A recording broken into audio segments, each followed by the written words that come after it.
तो आज हमारे यहाँ है दोस्तों अलग ही प्लांट, पहले भी वीडियो होगा। ये है अंकोल ट्री दोस्तों।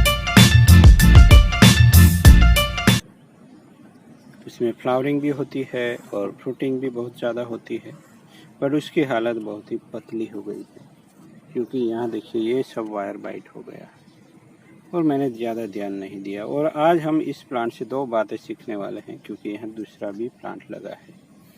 तो यहाँ इतना ज़्यादा वायर बाइट तो होने ही नहीं देना है, बट ये हो गया है, तब उसको रिमूव करना है।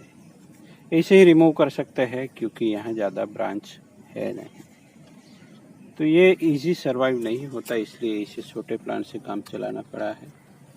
बहुत ही जिद्दी प्लांट है, जल्दी सर्वाइव नहीं होता। ग्राफ्टिंग भी होता है, 2 बार ग्राफ्टिंग किया बट इसमें नहीं हुआ। तो चलिए पहले तो हमें वायर ही निकालने होंगे।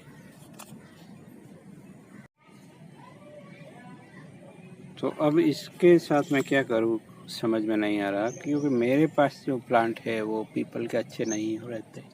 तो मैं सोच रहा हूँ उसको हार्ड चॉपिंग कर दिया जाए, बहुत ही पूरा हार्ड चॉपिंग करके मैं छोटा सा एक प्लांट बनाने की कोशिश करूँगा।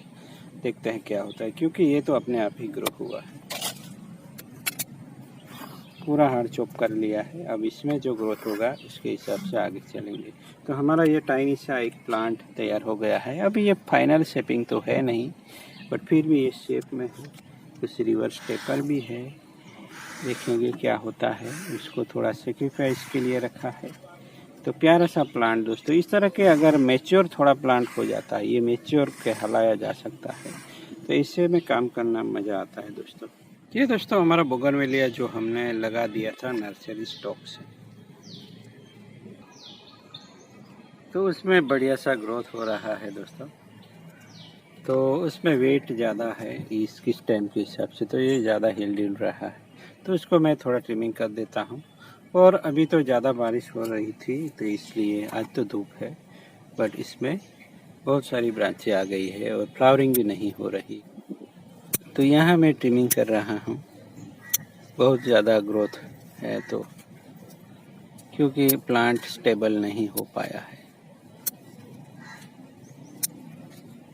तो यूँ ही दोस्तों अनवांटेड ब्रांचें निकालना होता है नर्सरी स्टॉक में, बाकी सब ठीक रहता है।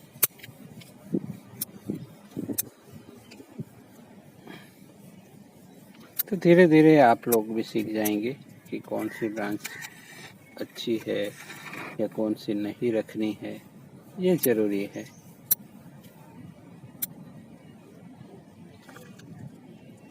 आपका हाथ भी ऐसे चलने लगेगा धीरे धीरे, क्योंकि मेरे सिंपल सा फंडा क्लियर करवा ही दिया है।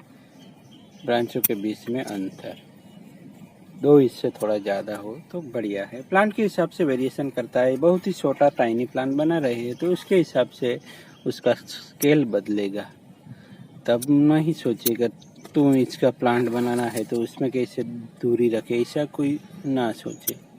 प्लांट के हिसाब से दूरी का, स्केल का, अनुपात का डिफरेंस आएगा दोस्तों। तो प्लांट कितना है कैसा है उसके हिसाब से हमें उसको ट्रेन करना है। था मैंने उसमें इस तरह से वायर बांध लिया है, फिर से हेयर कट की तरह नहीं कर रहा है दोस्तों, याद रखिए। अनवांटेड ब्रांचें निकाल रहा हूँ, यहाँ एक ही जगह से 2 हो गई है।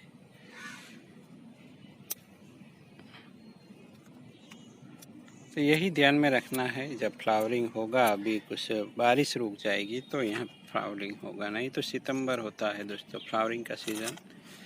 पर जब हम पोटेड कर दे प्लांट को, पोट में प्लांट कर देते हैं बोगनविलिया को, तो कभी कभी ये सीजनल प्लांट की तरह का रिएक्शन देने लगता है और फ्लावरिंग वगैरह कम हो जाती है।